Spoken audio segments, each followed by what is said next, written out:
Food bloggers, hi, how are you today? Thank you so much for tuning in to the Eat Blog Talk podcast. This is the place for food bloggers to get information and inspiration to accelerate your blog's growth and ultimately help you to achieve your freedom, whether that's financial, personal, or professional. I'm Megan Porta, and I've been a food blogger for over 12 years. I understand how isolating food blogging can be at times. I'm on a mission to motivate, inspire, and most importantly, let each and every food blogger, including you, know that you are heard and supported. We get to hear a pretty amazing story today inside this episode. Marin is a member inside of my mastermind group. As people who have watched her story unfold, we've all been so inspired by the progress that she's made that we encouraged her to be on Eat Blog Talk. So she finally is here to share her story. She went from having 5,000 page views in May 2022 to upward of 85K page views here in early February 2023. You are going to be so inspired by this story. It's not a story of fast success. She had previous years of failing over and over, like a lot of us do. And she just decided to dig into the work, join a mastermind group, invest in us, and learn as much as she could to just get the job done and get onto an ad network, which she did. So enjoy this episode. You guys are going to be so inspired. It is episode number 402, and it is sponsored by RankIQ. Do you need help navigating Google Analytics? Maybe you specifically need to understand how to set up and use GA4 and use your Google Search Console to its fullest potential. Sign up for the virtual workshop put on by Tastemaker that dives into these topics. There will be 4 expert speakers to provide valuable information that will help you get the most out of GA4 and GSC. The workshop takes place live on Zoom on April 21st from 10 a.m. to 3 p.m. EST. Limited spots are available. Be sure to join the waitlist to get first access to these tickets. Go to eatblogtalk.com/resources and scroll down to the orange button underneath the Tastemaker logo for more information and to sign up. Maren Epstein is a health supportive chef with a degree from the Natural Gourmet Institute, which is a part of the Institute of Culinary Education, and a bachelor's degree from Drew University. She specializes in developing diets and recipes for gut health that are gluten-free. She has published food pieces in the New York Daily News and The Independent, along with many recipes for Mashed, Healthline, Tasting Table, and more. Hello, Marin. Thank you for joining me on the podcast today. Super excited to have you here. I'm so excited to be here. I've been listening to your podcast for years, and now I can't believe I'm a guest. Yay! It's very exciting. So you have quite a journey to tell us about. You've had 7 years of failure followed by 7 months of awesome success. I want to hear about it, but first we want to know if you have a fun fact to share. Yeah, actually, lots of fun facts. But the food-related fun fact was that I had a food-related essay for my college acceptance letter. I mean, admissions essay, not acceptance letter. Sorry, I'm thinking about kindergarten because my daughter's going to kindergarten and I'm getting all these letters. Anyway, so I didn't have anybody to tell me at the time that this was a bad idea, but I wrote a satirical essay about ketchup for my college essay, and I can't believe I got in anywhere. Oh my gosh, that's hilarious. It was called I Put Ketchup on My Ketchup, and it was about how when I was a little kid, I didn't like food, so I would just mask the taste of everything with ketchup, and it was humorous. That's hilarious. Well, my son would so relate to that. Our 15-year-old literally puts ketchup on everything, and it's so gross. Like mac and cheese the other day, we were like, really? Come on. So I wonder if he's trying to mask the flavor of stuff now. Now I'm curious. I need to read your essay. I'll have to find a copy of it, but that would be awesome. I would put it on everything. It was disgusting. I don't know what I was thinking. Do you like ketchup now? Is it something that you even can tolerate? You know, now I do. I was so healthy, I would never touch ketchup, and now it's organic, and I have a 5-year-old. There's ketchup everywhere. Yeah. Of course, like I love it on my eggs still. Yeah. It's still weird, but it's not as weird as it was. That's awesome. All right. Well, you have an amazing story, Marin. I've had a front row seat in your story too. So it's been really fun to kind of watch this last 7 or 8 months evolve for you. It's been so cool. So I would love for you to tell us about those 7 years of failure that I referred to earlier. Sure. Well, failure might be a strong word, but it's not untrue. So basically, I always wanted a food blog. I used to read, some of the more common ones, Pinch of Young, then in my own niche, Detoxinista, I loved. And I just thought it was so cool how they developed recipes. I loved the photos. It just seemed so much fun.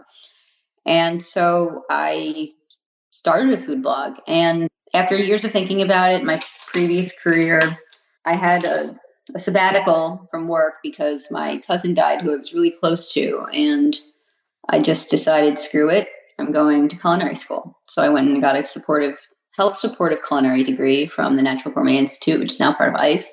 And I decided to make a blog that I said to everybody was really just to help my clients, because I had a very successful practice in brick and mortar.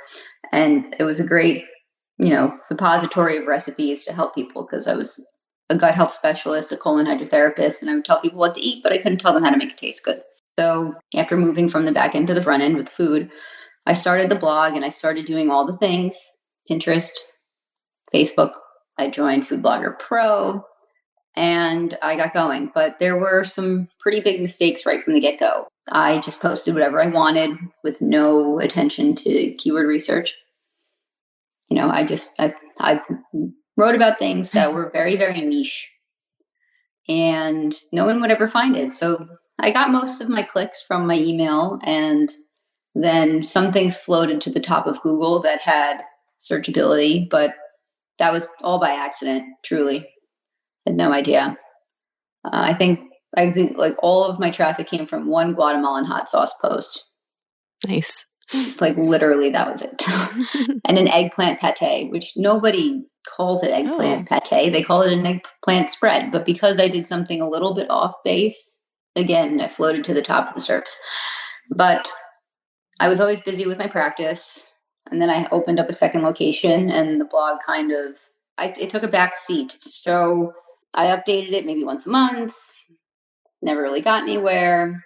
Then I tried to learn. So I joined, Food Blogger Central group, started learning a little bit. And this is an embarrassing one, but I'll tell you, I broke a Pinterest rule. I don't know what I did. Uh-oh. And I got kicked out of the group. So I was like, well, now blogging is a black box. And I have no idea what I'm doing. And so, I just kind of let it go. Then my daughter was born, and blogging became a really fun outlet to just explore, while I was home with her, to shoot recipes, and I got into it again. But again, I only posted maybe a recipe a month. There was very little search done, and it was more just to service the clients who were already coming to me. But then the pandemic hit, and of course, everybody who did start blogging. But I just didn't really know what to do with myself with the 2-year-olds in tow and shutting down both locations where I was working. Couldn't go ride my horse, and I just didn't know what to do. So I decided not to focus on what I didn't have, but to try to focus on what I did have. And I had this kind of crappy little food blog that had a DA of 25. So at least it had longevity. I was like, well, let's dig into this. So in the beginning of the pandemic, I wanted to qualify for Mediavine. I think it was still at 25,000 at the time, so it felt kind of doable. I was plugging away with, again, my crappy host. I was on Bluehost, another mistake, and a custom theme, which was also a terrible idea. So there were just a lot of things. Yeah. I had no idea what I was doing with analytics. And just to move this along a little faster, I just didn't know what I was doing. So I started doing SEO, updating posts that were better, but not great, not seeing a lot of results. And it took me so long to do one single recipe post that I felt like I wouldn't even know if my strategy was working until 6 months down the line. And then I could have just wasted a whole nother 6 months. So I became just so frustrated with the lack of knowing if something was working, having to wait so long to see if something worked, that it just seemed insurmountable. I didn't know how anybody succeeded. And I had friends like Melissa from Vegan Hugs help me, and I just didn't get it. So I decided to go into more VA work. I got an email. I signed up for Hero, Help a Reporter Out, which I highly recommend for anybody building backlinks. It was a great way to get links built. But I decided I wanted to write a book instead. So I took a class on publishing the first week of the pandemic, and I got 2 pieces published, one in the New York Daily News and the other in the Independent, which was pretty cool. My teacher, who published 17 books herself, thought that was enough to get me a cookbook deal. And I appreciated her help. So I went to an agent. I made a huge proposal. And, it wasn't enough. 10,000 views on my website didn't do it. Versus people who publish a lot of memoirs, they don't necessarily need a huge platform. They just need 3 good pieces published in the New York Times, HuffPost, things like that. We'll get the job done for a book deal. Where, as a food blogger, you need a huge audience. And so I decided to pull back and work on my blog. But as I got frustrated, I started doing client work. So on Hero, there was a pitch from MASH for recipe developers. And I applied, they hired me. So for a year, I just pumped out 25 recipes for them a month. And it was actually really freeing because I made what felt like at the time good money. Now I know it was not good, but I worked in such high volume that I was making a full-time salary from it. But in the meantime, that left no time for eating works. So it again continued to slowly wither away. After that, my contract ended with Mashed. Then I picked up another freelance job with a company called Orderific. And I started doing a lot of blogging for them, which slowed down my growth as well. So that's why the growth was so slow. Then I met you. I joined the mastermind. I said, this is the year of eating works.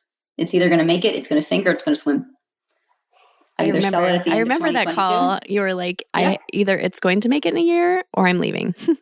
Yeah, literally. I was like, I'm going to sell it for whatever I can get for it, or it's going to make it. But this is it. This is the last year. I get to Mediavine or nothing. So you guys really helped me dig in. And the one tidbit I discovered from your podcast before I even got to you guys was supplemental content. My husband for years has been telling me to write articles. I'm like, nobody wants articles. Articles are boring. They want recipes, pictures. I was like, no, articles. And then I went into my analytics and I realized all of my articles were ranking, whether they were searchable or not. Google clearly found something searchable in each one. So I was like, there's something to this. So I wrote a really simple article about tahini. Is tahini keto friendly? Or is tahini gluten-free? And before I knew it, my search traffic doubled from this one post. Nice. And it was fast. And I was like, there's something to this. And then I learned about RankIQ and saw that there was a whole new world of supplemental content. Because what that did for me was allowed me to compete in a less competitive space and also to turn out content a lot faster. Because unlike a lot of bloggers, I love to write. I could write all day. I could do nothing else. I could just write articles. So I love that. And I started publishing up to 2 posts per day at one point. And while it felt insurmountable, my search traffic grew. And with your help, web stories also helped a lot through searching Google Trends. And somehow, finally, I hit Mediavine.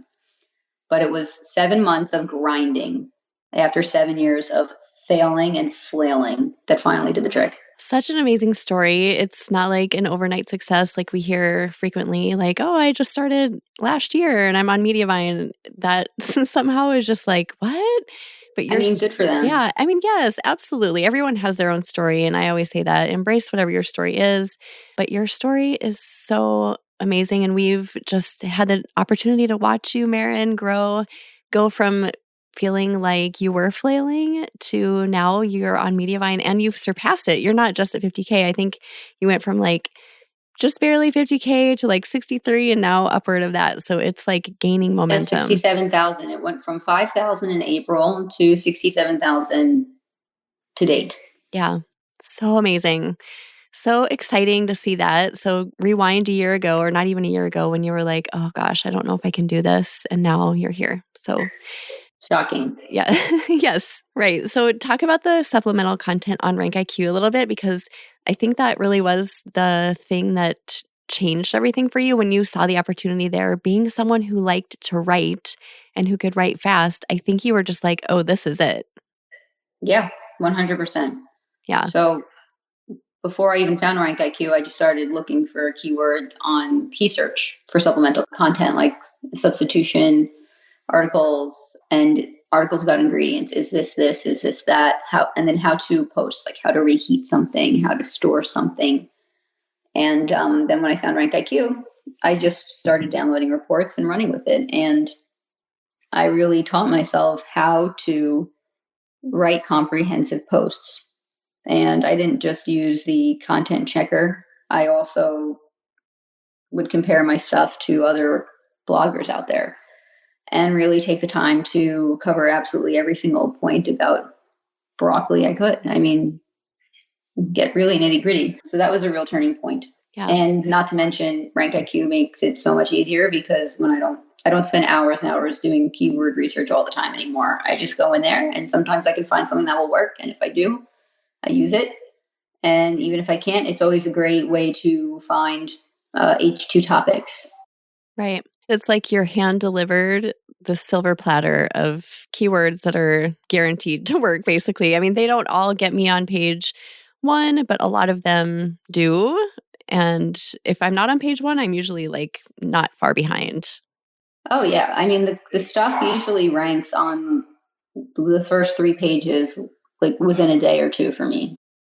If somebody listening is like, I don't know what you're talking about with supplemental content. I mean, you did give a few examples, like the tahini example. What else can people expect? To me, supplemental content is basically any kind of content on your blog that supports a recipe or concept that you blog about. So let's say you have a really popular chicken recipe. A way to boost that post would be to write other articles to support it and link to it. So you create a whole web of content that supports that recipe. So basically, you want to look at your blog as a web. The more connected you can you can make your content, the better it will be. So not only will you rank for your chicken recipe, but you will rank for your supportive content, which will then draw more eyeballs to your chicken recipe. It also gives you more authority. So what that would look like is if you had chicken recipe, you would then make different posts about it, like top 10 pans for baked chicken. How long does chicken last in the fridge? What's the best way to reheat chicken? Yeah. What are the health benefits of eating chicken? Then if you have a diet specific type of blog, is chicken gluten free? Is chicken keto friendly? Is chicken paleo friendly? There are just so many things that you could cover. And what you could do in your post, in your recipe post, is that you then go back and you make all of your content in the recipe H2s that link out to those supplemental posts. Mm. And then in those supplemental posts, you link to that recipe.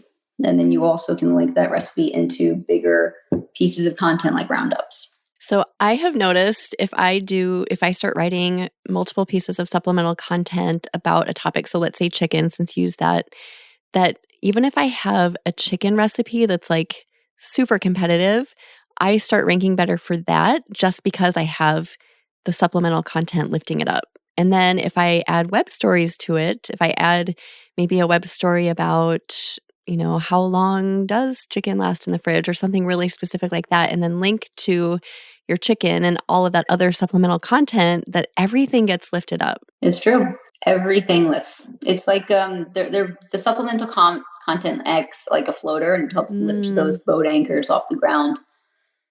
So if you have more competitive stuff that you want to rank, it's a great way to kind of help it float. You just said it way better than I did. That was the best analogy. So you use web stories pretty effectively too. So talk about your strategy with that. Sure. Well, the best strategy really has been to write like a RankIQ article and then find, using Google Trends, what's trending in web stories, and then make a web story about that trending piece and link it to the RankIQ article 24 hours after that article was posted. Ah, that's good. And then to duplicate that story and change it a little bit and just redo it, because web stories are a bit of a crapshoot. You don't know what's going to work and what's not. So you kind of just have to do a bunch of them. How often do you duplicate stories? You won't like the answer to that, but I would say I duplicated each one twice and would change the title. And sometimes I wouldn't even change the cover photo, although I started doing that after one of our meetings because I was being a little lazy there with my VA. And I would always press the duplicate button just to make it easier for myself. After I made one web story, I would just duplicate it and then swap the photos and the text and the alt texts out just to make it faster. But while I was trying to qualify, I was publishing about 12 web stories a day. Oh my gosh, Maren. It was wild. I've since pulled back, so the web story traffic has gone down a little bit, but I'm also no longer focused solely on the numbers. Wow, that's a lot of hard work you've put in.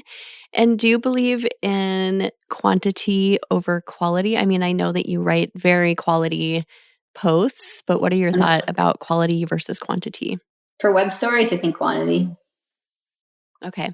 To be honest, I mean, I think there are probably people who've had more success on web stories than I have, but you just never know what's going to be successful. And when you need to get to a certain number of traffic within a 30-day period, you just kind of have to go for it. You have to do quality and quantity at the same time. But if you're spending hours on one web story and making it beautiful and then it goes nowhere, you're just going to get upset.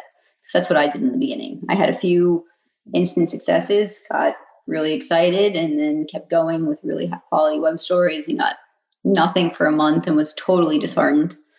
So whatever you do, whatever your level of perfection is, it just has to not take that long. Mm-hmm. So find a basic structure that works for you and stick with it. If you want really nice web stories, eventually you could always hire somebody or focus on that more, but I wouldn't take away from building, build your foundation. Your content is the most important thing, and that's what you should be prioritizing in your workday if you're trying to qualify for media buying. Content is always king because web stories will give you a boost of traffic and then they tend to die off. A lot of my web stories still send traffic, but the wild success of my web stories was from the rapid fire strategy. Consistency, just putting out content consistently. I see that all the time in the mastermind. People come into the group and we are always promoting web stories. Like, you've got to do these. If you want a traffic boost, this has to be part of your plan. And people start doing it and then they fall off and they get frustrated. And we're like, no, you have to keep going. It is such a good way to get steady traffic, but it's something that you do have to push through because most people do fall off for a period. And yours was like a month, you said? You had like nothing? Yeah. I just didn't, nothing really took off. Yeah. I had one, my first one was, summer yellow squash recipes and got like 200,000 impressions and like 15,000 clicks from it or something. And I was like, wow, this is going to be the thing that gets me to media buying. So then when it didn't, it was very disheartening. Yeah. Just find the amount that you can realistically do and just do that and try and do it consistently, whether it be yourself or somebody that you hire. Yes. Great advice. I want to ask you about writing again, because I know you love to write. You're so fast with kicking out content and articles. What if somebody listening does not necessarily like to write? Do you have any advice for them? Yeah, I think writing is always hard to do, especially when you're starting from scratch and even if it's a topic that you don't know a lot about. So I really like to just break things down and don't look at a whole blog post, but look at the outline. So I always start by making an outline and make it as comprehensive as possible by reviewing, the top 10 to 30 posts on a topic and write down all of the H2s that they cover in a document, make an outline that way and take a break after that. Then come back to it and look at each H2 and just answer one at a time, very simply and quickly. And then I like to, in my notebook when I'm having trouble writing, and it feels like a grind, I tally off every H2. And then after I've done 5, then I'm like, okay, I did 5. I only have 15 left. And I just keep going. Not to mention, if you're writing about something, you probably already wrote about it in the past. So you can dig into older blog posts and lift content from those posts and put into your supplemental content, which is another great way to do it. So once you have something like, 100 articles of supplemental content, you'll start to cover a lot of topics over and over again. And you can use H2s from the previous supplemental content to help round out the current articles. So you're not always writing a whole article from scratch. Sometimes 33% of an article, you took it from another relevant post, changed it around a little bit to suit this topic and went from there. And then if you're really brain foggy, if you have a specific format, that really helps. So I like to do a lot of, is this gluten-free posts or is this keto? And I will go into a post that's been successful for me and follow line by line how I wrote that post. Oh, yeah. That's good advice. Just taking things that do well and looking at what you did. I did that with my what to serve with posts. I think I've told you guys about this in the mastermind group. I wrote a post about what to serve with sweet potatoes just like on a whim. Honestly, I had no strategy behind that at all. And it did really well. It took off. And I was like, what the heck? At first, I thought it was because it was about sweet potatoes, because I have quite a few sweet potato recipes on my blog. So I started writing more about sweet potatoes, and that wasn't it. Those didn't take off. So then I looked at, okay, it's the what to serve with, ... So I started writing more of those in the exact structure that I wrote that initial roundup post in. And now pretty much everything I write in that format does well. So like look at what works and just keep doing that. Yeah, exactly. You don't have to reinvent the wheel. Google already thinks you're good at something. Just keep going. And then Google will think you're good at something else. And then you can start to spread out your style. Don't argue with what Google thinks you're good at. Go with it. Roll with it. Yeah, Google will always win. I mean, we're all here to serve Google. Yes, right. We are here to serve you, Google. And our users. Oh, right. There's that user. There is that user. On your path to massive traffic, I know there are other things that tried to pull your attention away because you're a food blogger. There's all like Pinterest and social media and all the things. How did you deal with that? Well, I just said no to Pinterest. Yeah. I said no to Pinterest.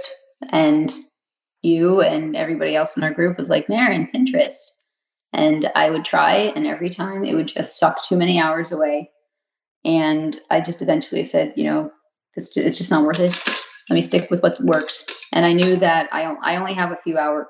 I mean, we all have limited time, right?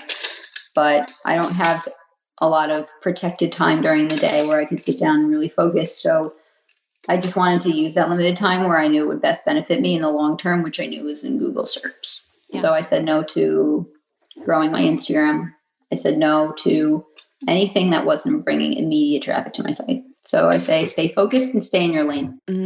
I love that. And social media for you, how did you deal with that? Well, I posted a lot to Facebook, and I did still post Instagram. I did maybe like one post per week. And if engagement was really falling off, because I worked so hard on it in the past, I'd run like a $2 ad on a post just to kind of keep it up. And Pinterest survived. I mean, if anything, it just increased because as I wrote more content, more people started pinning my stuff. Gotcha. Yeah. So I still had growth, even though I wasn't active on Pinterest itself. And, none of these things are going away. I mean, even your website, if you took a 3-month break from your website and you've done good SEO, as your content matures on Google, you'll still see improvement. It may just not be as fast as it would be if you were consistent. Right. Nothing will die if you leave it alone on the internet. It just won't do as well. And I think after a burst like what you've just done of just pumping out a ton of content, things will mature very rapidly. If you were to step away for a while and come back, I think you'd be really surprised at how well your stuff does. I think you're right. Yeah. Because since I've qualified, I'm not going to lie. I mean, I've hit blogger burnout. I went from posting maybe twice a day to 3 times a week. And I've also wanted to focus on fun things. I missed doing new recipes.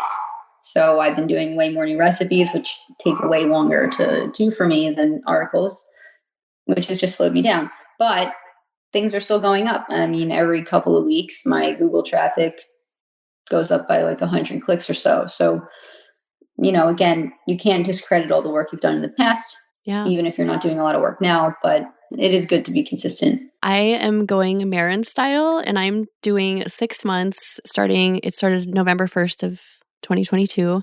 6 months, I'm doing 80 articles / like some of them are recipes, but not many. 80, and then I'm going to take writing off for the entire summer. So I'm going to, I'll report back, but I anticipate that that's going to increase my traffic by a lot. Oh, it's going to, for sure. I really do want to take like 2 months off of writing, but yeah, you should. I don't feel like you deserve it. Thank you. I don't feel like I am where I am. And my VA, I've told you about, she's very sweet. She's like, why aren't you publishing the same amount of stuff? Because I'm tired. Because that's a lot of stuff to pump out. I'm tired. Yes. Like I turn on my computer sometimes, and it's when you turn on an engine and it just doesn't catch. Like sometimes that's what burnout feels like, and you just need to step away. Yeah. What if people are listening to and they're like, this sounds like a lot of work. Do I want to do this? What would you say to them? I would say you really have to be honest with yourself because it really is a lot of work. I mean, I've built businesses in the past, different types of businesses. I see my husband's businesses, and blogging is a lot of upfront work for very little. I mean, if I think about how much I've made versus how much work I've put in, just because I have not been doing, not including my freelance work, because that was a full-time salary, not including that. It's just a lot. It's a lot of work for not a lot of money up front. So you have to really want it. You have to be patient, and you can't have the stress of having to make money from the blog right away. And if you do, then you need to focus more on sponsored work than just SEO. Yeah. So I think you need to set goals based on what you enjoy. Since I enjoy writing and I don't really enjoy schedules, I like the idea of making most of my income from ads so that I can write what I want when I want and not have somebody to answer to. Yeah. Even though I'd like to do some more sponsored work, I just don't want it to be the bulk of my work. So that's why taking the time to qualify for Mediavine was worth it. But if you are a great photographer and you love recipe development, then, you can build slower and charge great fees to develop recipes for other companies or bloggers. Right. There's lots to do. And you're about to find this out, Marin, but there's a tipping point that you get to when all of that work that you talked about just like creates this massive flood of revenue. And it takes so long to get there, and it takes so much work to get there. I shouldn't say so long because for some people it's shorter, but it does take a massive amount of work to get there. But once you're there, it's so fruitful and so worthwhile. That's what I keep telling myself. Like now that I'm in Mediavine, I'm starting to see money roll in. It's only been a few weeks, so the RPMs are still low. And I'm now going through their content on how to optimize for ads, which is like learning a whole new type of SEO and makes my brain want to fall out of my head. But, I know that once I get those RPMs up and the traffic keeps developing, like I'm sure if I continued at the rate I was going at, the traffic could probably grow to about 150 or more, sessions per month. That will be a much more substantial income. So it's amazing to have a business that you could step away from that keeps making money for you, that is not tied to your time. Ultimately, the only way to ever build not a great business, but the only ever way to build true wealth or sustainability is to not have a service tied to your time. And being on an ad network, having a blog allows you to do that. But it does not negate the fact that you have to put in a lot of time to build it in the first place. Yep, upfront time and that upfront time, tears and sweat.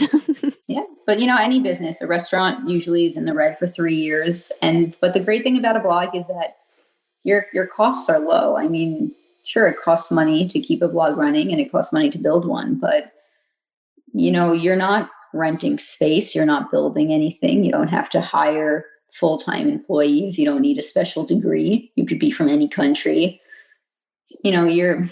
Your barrier of entry is really low. Being successful is hard, but anybody could do it. Right. Oh, that's a really great point. I love that. Anybody could start, no matter where you come from, how much money you have in the bank, or your education, which is what makes it so appealing. Right. Any type of human, any age, any ethnicity, any country, like anyone can do this. Anybody. Yeah. And no matter what, there's always, even though food blogging and blogging in general has become so competitive, there's always somebody there willing to help, whether you're in a mastermind like Megan's, which I highly recommend everybody, or if you're in a Facebook group or an accountability group that you've created on your own. People are just really helpful. Yeah. Yeah, you'll always have to do the work, but there'll usually be somebody to point you in the right direction, or at least what they think is the right direction. How do you recommend people find that? I know some of the Facebook groups I've been in have been a little bit more on the toxic side. Maybe I shouldn't say that, but so you have to find the right space. I mean, you have to find a space that's filled with supportive, encouraging people, which there are a ton of food bloggers who fall into that category, but how do you find them? Well, for me, joining your mastermind was really key. I've been in groups before where I used to work with Liz from the Clean Eating Couple. She was like my blog coach for a few months. I kind of jumped on board with her a few months before she decided to, move her business in another direction. But, I was devastated when she moved on, but she connected me with other members in her program. And we ended up just kind of keeping each other accountable. So we would have weekly phone calls, which were great. So that was a really good way. But the truth is, I think if you want to find motivated people who are going to show up all the time, they have to pay for it. We joined your mastermind and there was an upfront cost, but that cost kind of was a barrier of entry, saying that we are committed, we're going to show up for each other, and we're there to do it. So there has to be some form of accountability, whether it be money or time. Yeah. You just have to keep going around and asking people. But usually you can tell who's genuine and who isn't by what they're posting in Facebook groups. Yes. And just asking more established bloggers like yourself. They usually, have readers who reached out to them and started blogs, and they're happy to connect you with smaller bloggers. And also, seriously, just like go on Facebook and instant message people in similar niche. Like if you're a vegan blogger, message other vegan bloggers. I mean, there's one blogger I messaged who went to the same culinary school as me. They're always happy to chat, and you may have to go through a few. Not everybody has time, but you'll find people to put in your circle. Use your intuition with that too. I found, because like we all have good intuition. We know if somebody is honest and if we should put our trust in them. So just lean into that too. Yeah, use your judgment. Yeah. And also educate yourself enough to know which advice is bad. If somebody's telling you to sign up for Bluehost, they don't have your best interest at heart. Yeah. I'm sorry. I don't care if they're a big food blogger and they're pushing it, but they just don't. So, you have to educate yourself and also, use your people skills. Right. This is so great. Okay, what are we missing, Marin? Is there anything else you feel like people should know about your journey or maybe their own journeys that might be similar to yours? This is, again, supposed to be helpful for the masses, so I want to keep it more about other people. But at the end of the day, quantity. Even if you're really feeling disheartened and you just feel like your posts don't get so many clicks and you're just never going to qualify for Mediavine off of less than 100 posts or something like that, don't sweat it. Go for quantity. I don't care what you say. Eventually, if you write 500 blog posts, right, even if they all get, do the math, take 50,000, divide it out by a number of posts and see what minimum page views you will need per post. Then if you keep writing, you will get there. Yeah. Right. You've got to hit a few home runs within 500 posts, right? Yeah. Guaranteed. You got to just hit home runs. And sometimes your home runs are going to be so unexpected. I mean, there are some things I wrote that just seemed absolutely ridiculous. I mean, I could tell you one of the titles. Oh, I want to hear. Yeah. Tell us some of your unexpected. You know one of them, the "Is Soup Good for Diarrhea" post that got 800 clicks this month. I mean, it's so random. Oh, that's hilarious. Yeah. So apparently 800 people a month read about, is tomato soup good for diarrhea? And is soup good for diarrhea? Like, if you, again, I'm a colon therapist, so I have I have an expertise in this area. Extensive knowledge in diarrhea. Extensive diarrhea knowledge. So we all know a lot about something, and people search for the nittiest, grittiest things these days. It's like people don't pick up the phone and call their moms as much as they consult mommy Google anymore. So if you've got something, write it. Also, Jen in our group taught us so much about Google Search Console, but go into your Google Search Console and see what queries you're coming up for, because Google thinks that you're good at those things. So write about them. Those will be immediate home runs.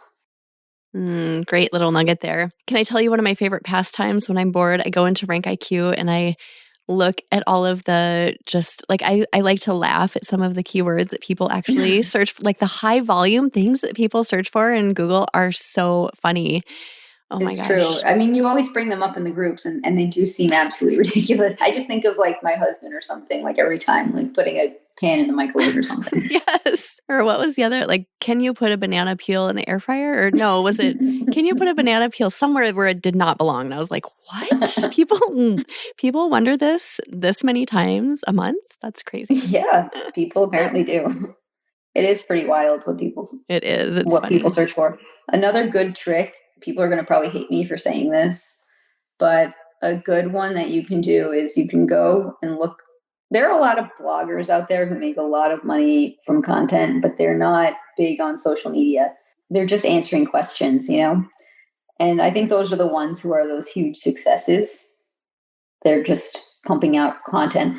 But the way you could see what people are doing and kind of pick apart strategies that work is go into people's blogs and check what they're ranking for. I do that like when I really couldn't get it, I would like look at other blogs, be like, how are they? Why? How? Yeah. I would go into the Hoth rank checker and type in, their things and see with whatever accuracy it had, like what people are ranking for. And it would give me ideas about things to target and like what I could maybe rank for if it was that's a great idea. A lower down blog. Yeah. Because, everybody's got a strategy. Right. And you can it's dig into their strategies by doing that, just seeing what they're ranking for. Yeah, that's how I kind of found my strategy. I would study other bloggers, rank what they would rank for and what they would write and how they would structure their posts. Marin, you are so inspiring. I'm so just like proud of the progress you've made. It's been so much fun to watch. And I'm just really grateful that you've shown up here on the podcast to share this with everyone. I think everyone will be really inspired by it. So thank you so much for your time. Thank you. This has been amazing. And for anybody thinking of joining the mastermind, just do it. It's the best decision you'll ever make for your business. Yes, I love it. Totally agree, by the way. Even better than coaches, because not only you don't just have a coach pushing you through a program, you have many people there to work through your problems with you, which is so much more powerful. So many different perspectives and skill sets and history, areas of expertise. It's so valuable. Yeah, everybody knows something. Right. Everybody's really good at something or some things. Or there's some people in our group like Kara, Brittany, Jen, who are good at many, many things. Yeah. It's true. So I'm lucky I'm in a group with a lot of very mature bloggers. And as a new blogger, I get to learn from all these people who've been doing this for way longer, or at least just more successfully. Yes. Well, it's been amazing to have you in the group. You've inspired all of us as well. So feelings are mutual, Marin. To end, do you have either a favorite quote or words of inspiration to share with us? I like the Dr. Seuss quote off the top of my head. I believe it goes, if you have a brain in your head and feet in your shoes, you can go in any direction you choose. Ooh, I love it so much. And I think we all have brains and feet. Well, most of us. So yeah, we all have brains and feet. Yes. Or at least brains. Might have wheels. Right. Yes, at least brains. Brains and wheels. Yes, right. So we will put together show notes for you, Marin. If anyone wants to go look at those, you can go to eatblogtalk.com/eatingworks. Now tell everyone where they can find you on your blog and on social media. Yeah, I blog over at eatingworks.com, and on social media, I'm at eatingworks, which is my Instagram handle, Pinterest handle, and my Facebook. TikTok is yet to happen, but that might be a project for 2023. We'll see. Yeah. To be continued. All right. Well, thanks. Yeah. Thanks again, Marin, so much. And thank you for listening today, food bloggers. I will see you in the next episode. Thank you so much for listening to this episode of Eat Blog Talk. Please share this episode with a friend who would benefit from tuning in. I will see you next time.